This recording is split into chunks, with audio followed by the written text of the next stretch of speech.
ইতিমধ্যেই আরজিকরে ঘটে যাওয়া মর্মান্তিক ঘটনাটা সম্পর্কে আমরা সবাই জেনেছি এবং এটা নিয়ে বেশ ভালো রকম মিছিল, প্রতিবাদ, আন্দোলন ইত্যাদি ঘটেছে।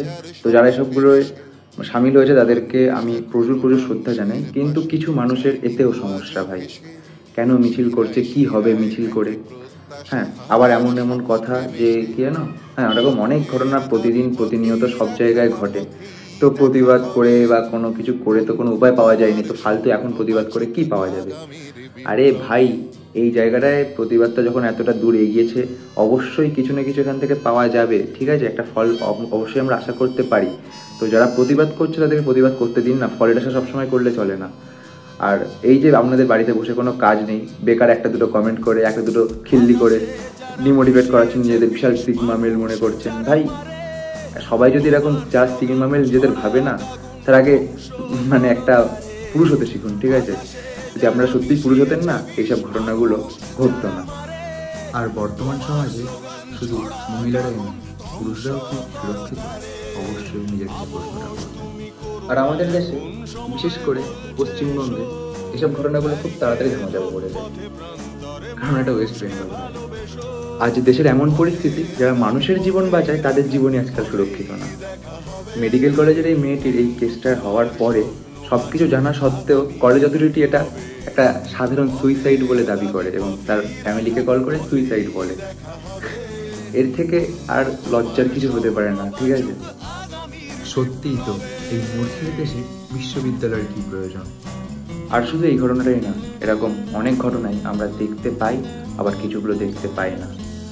অনেকের আর্থিক কাঠামো সেই জায়গায় নেই, আবার অনেকের পরিবারের সম্মানের কথা সেই ভয়ে অনেকেই অনেক ঘটনা এরকম ধামাচাপা পড়ে থাকে এবং সমাজের অনেক ক্ষমতাশালী মানুষদের জন্যেও এইসব ঘটনাগুলো ধামাচাপা পড়ে থাকে, কারণ তাদের সম্মান তো সবার আগে, তাই না?